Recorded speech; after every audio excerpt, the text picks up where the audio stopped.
사랑하는 삼리주의 성도 여러분, 2025년에는 모든 성도님들이 다 함께 성경을 통독할 수 있도록 1년 1독 성경 통독 프로그램이 진행됩니다.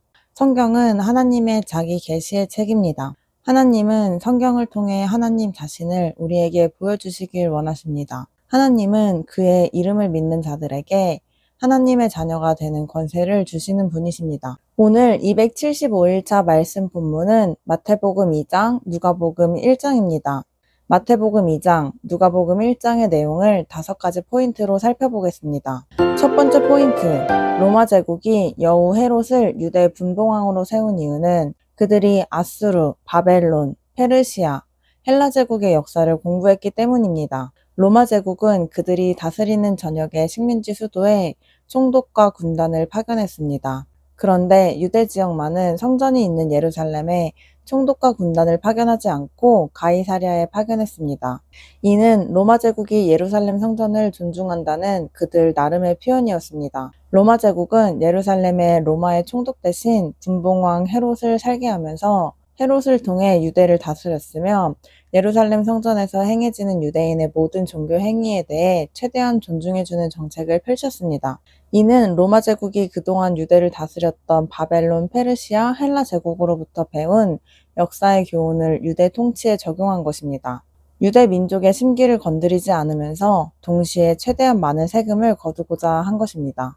두 번째 포인트, 선지자는 아브라함으로 시작해서 세례 요한으로 끝납니다. 세상의 모든 직업은 수요와 공급이 통용되는 시장에서 만들어집니다.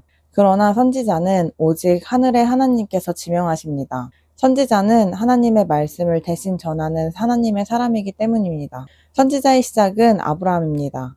선지자의 끝은 세례 요한입니다.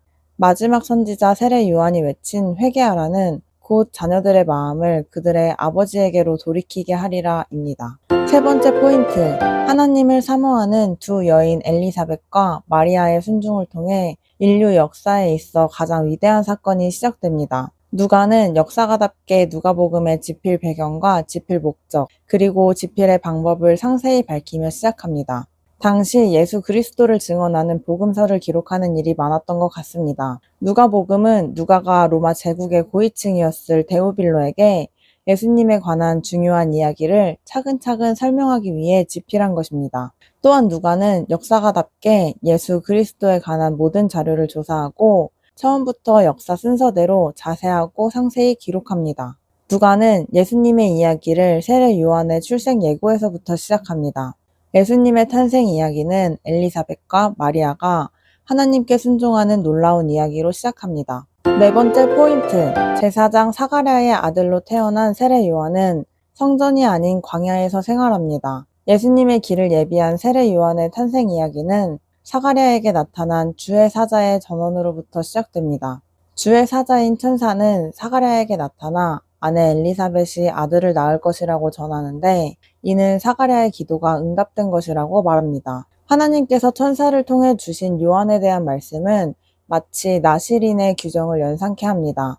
또한 요한은 말라기에서 예고한 선지자 엘리야였습니다. 천사가 사가랴에게서 태어날 요한이 예수님의 길을 예배하며 말라기 이후 400년 만에 하나님께서 보내신 선지자가 될 것이라고 말했음에도 사가랴는 그 사실을 믿지 못했습니다. 사가랴가 천사의 말대로 한동안 말을 못하게 된 것은 사가랴의 의심으로 인한 징벌이기도 했지만 사가랴에게 믿음을 주시려는 하나님의 표적이기도 했습니다. 마침내 제사장 가문의 아들로 태어난 요한이 생후 8일째 할례를 받는 날 사가랴의 입이 열리고 천사의 예언대로 아들의 이름을 요한이라고 정합니다. 그리고 이 기적의 소식이 온 유대에 퍼지면서 유대의 모든 사람이 세례 요한에게 관심을 가지게 되고 사가랴는 소리 높여 하나님을 찬양합니다. 이제 세례 요한이 주의 길을 예비하기 위해 준비됩니다. 세례 요한은 본격적인 사역을 하기 전에, 즉 하나님의 말씀이 임하시기 전까지 성전이 아닌 빈들에서 생활합니다. 다섯 번째 포인트, 예수님의 베들레헴 탄생은 800년 전 미가 선지자의 예언과 로마 황제의 호적 명령이 맞물린 이야기입니다. 누가복음 2장부터 본격적으로 예수님의 탄생 이야기가 시작됩니다. 예수님께서는 나사렛이 아닌 베들레헴에서 태어나십니다. 예수님의 베들레헴 탄생은 놀랍게도 미가 선지자의 예언이 성취된 것입니다. 요셉이 해산을 앞둔 마리아를 데리고 베들레헴까지 간 이유는 당시 로마의 황제 옥타비아누스가 로마 제국의 통치를 받는 모든 식민지 사람에게 정해진 날까지 반드시 자기 고향으로 돌아가 호적하라고 명령했기 때문입니다. 오늘도 다윗처럼 하나님만을 신뢰하는 성도님들 되시길 축복합니다. 마태복음 2장. 헤롯 왕 때에 예수께서 유대 베들레헴에서 나심에 동방으로부터 박사들이 예루살렘에 이르러 말하되 유대인의 왕으로 나신 이가 어디 계시냐? 우리가 동방에서 그의 별을 보고 그에게 경배하러 왔노라 하니 헤롯 왕과 온 예루살렘이 듣고 소동한지라. 왕이 모든 대제사장과 백성의 서기관들을 모아 그리스도가 어디서 나겠느냐 물으니 이르되 유대 베들레헴이오니 이는 선지자로 이렇게 기록된 바 또 유대 땅 베들레헴아 너는 유대 고을 중에서 가장 작지 아니하도다. 내게서 한 다스리는 자가 나와서 내 백성 이스라엘의 목자가 되리라 하였음이니이다. 이에 헤롯이 가만히 박사들을 불러 별이 나타난 때를 자세히 묻고 베들레헴으로 보내며 이르되 가서 아기에 대하여 자세히 알아보고 찾거든 내게 고하여 나도 가서 그에게 경배하게 하라. 박사들의 왕의 말을 듣고 갈새 동방에서 보던 그 별이 문득 앞서 인도하여 가다가 아기 있는 곳 위에 머물러 서 있는지라. 그들이 별을 보고 매우 크게 기뻐하고 기뻐하더라. 집에 들어가 아기와 그의 어머니 마리아가 함께 있는 것을 보고 엎드려 아기께 경배하고 보배압을 열어 황금과 유향과 모략을 예물로 드리니라. 그들은 꿈에 헤롯에게로 돌아가지 말라 지시하심을 받아 다른 길로 고국에 돌아가니라. 그들이 떠난 후에 주의 사자가 요셉에게 현몽하여 이르되 헤롯이 아기를 찾아 죽이려 하니 일어나 아기와 그의 어머니를 데리고 애굽으로 피하여 내가 내게 이르기까지 거기 있으라 하시니 요셉이 일어나서 밤에 아기와 그의 어머니를 데리고 애굽으로 떠나가 헤롯이 죽기까지 거기 있었으니 이는 주께서 선지자를 통하여 말씀하신 바 애굽으로부터 내 아들을 불렀다 함을 이루려 하심이라. 이에 헤롯이 박사들에게 속은 줄 알고 심히 노하여 사람을 보내어 베들레헴과 그 모든 지경 안에 있는 사내 아이를 박사들에게 자세히 알아본 그 때를 기준하여 2살부터 그 아래로 다 죽이니 이에 선지자 예레미야를 통하여 말씀하신 바 라마에서 슬퍼하며 크게 통곡하는 소리가 들리니 라헬이 그 자식을 위하여 애곡하는 것이라. 그가 자식이 없으므로 위로받기를 거절하였도다 함이 이루어졌느니라. 헤롯이 죽은 후에 주의 사자가 애굽에서 요셉에게 현몽하여 이르되 일어나 아기와 그의 어머니를 데리고 이스라엘 땅으로 가라. 아기의 목숨을 찾던 자들이 죽었느니라 하시니 요셉이 일어나 아기와 그의 어머니를 데리고 이스라엘 땅으로 들어가니라. 그러나 아켈라오가 그의 아버지 헤롯을 이어 유대의 임금됨을 듣고 거기로 가기를 무서워하더니 꿈에 지시하심을 받아 갈릴리 지방으로 떠나가 나사렛이란 동네에 가서 사니 이는 선지자로 하신 말씀에 나사렛 사람이라 칭하리라 하심을 이루려 함이로라. 아멘. 누가복음 1장. 우리 중에 이루어진 사실에 대하여 처음부터 목격자와 말씀에 일꾼된 자들이 전하여 준 그대로 내력을 저술하려고 붓을 든 사람이 많은지라. 그 모든 일을 근원부터 자세히 미루어 살핀 나도 데오빌로 각하에게 차례대로 써보내는 것이 좋은 줄 알았노니 이는 각하가 알고 있는 바를 더 확실하게 하려 함이로라. 유대왕 헤롯 때에 아비야 반열에 제사장 한 사람이 있었으니 이름은 사가랴요. 그의 아내는 아론의 자손이니 이름은 엘리사벳이라. 이 두 사람이 하나님 앞에 의인이니 주의 모든 계명과 규례대로 흠이 없이 행하더라. 엘리사벳이 잉태를 못하므로 그들에게 자식이 없고 두 사람의 나이가 많더라. 마침 사가랴가 그 반열의 차례대로 하나님 앞에서 제사장의 직무를 행할세 제사장의 전례를 따라 제비를 뽑아 주의 성전에 들어가 분향하고 모든 백성은 그 분향하는 시간에 밖에서 기도하더니 주의 사자가 그에게 나타나 향단 우편에 선지라. 사가랴가 보고 놀라며 무서워하니 천사가 그에게 이르되 사가랴여 무서워하지 말라. 너의 간구함이 들린지라. 내 아내 엘리사벳이 내게 아들을 낳아주리니 그 이름을 요한이라 하라. 너도 기뻐하고 즐거워할 것이요 많은 사람도 그의 태어남을 기뻐하리니 이는 그가 주 앞에 큰 자가 되며 포도주나 독한 술을 마시지 아니하며 모태로부터 성령의 충만함을 받아 이스라엘 자손을 곧 그들의 하나님께로 많이 돌아오게 하였음이라. 그가 또 엘리야의 심령과 능력으로 주 앞에 먼저 와서 아버지의 마음을 자식에게 거스르는 자를 의인의 슬기에 돌아오게 하고 주를 위하여 세운 백성을 준비하리라. 사가랴가 천사에게 이르되 내가 이것을 어떻게 알리요? 내가 늙고 아내도 나이가 많으니이다. 천사가 대답하여 이르되 나는 하나님 앞에 서 있는 가브리엘이라 이 좋은 소식을 전하여 내게 말하라고 보내심을 받았노라. 보라, 이 일이 되는 날까지 내가 말 못하는 자가 되어 능히 말을 못하리니 이는 내가 내 말을 믿지 아니함이거니와 때가 이르면 내 말이 이루어지리라 하더라. 백성들이 사가랴를 기다리며 그가 성전 안에서 지체함을 이상히 여기더라. 그가 나와서 그들에게 말을 못하니 백성들이 그가 성전 안에서 환상을 본 줄 알았더라. 그가 몸짓으로 뜻을 표시하며 그냥 말 못하는 대로 있더니 그 직무의 날이 다 되매 집으로 돌아가니라. 이후에 그의 아내 엘리사벳이 잉태하고 5달 동안 숨어 있으며 이르되 주께서 나를 돌보시는 날에 사람들 앞에서 내 부끄러움을 없게 하시려고 이렇게 행하심이라 하더라.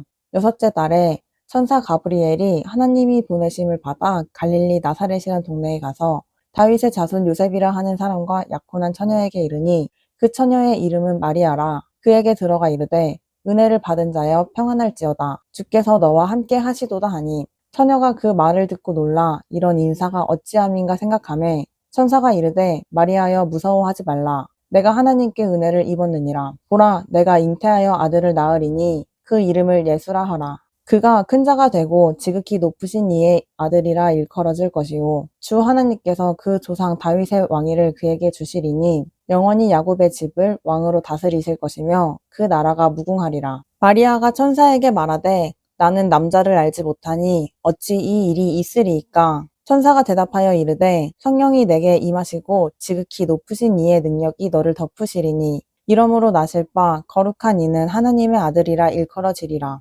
보라 내 친족 엘리사벳도 늙어서 아들을 배었느니라. 본래 임신하지 못한다고 알려진 이가 이미 6달이 되었나니 대저 하나님의 모든 말씀은 능하지 못하심이 없느니라.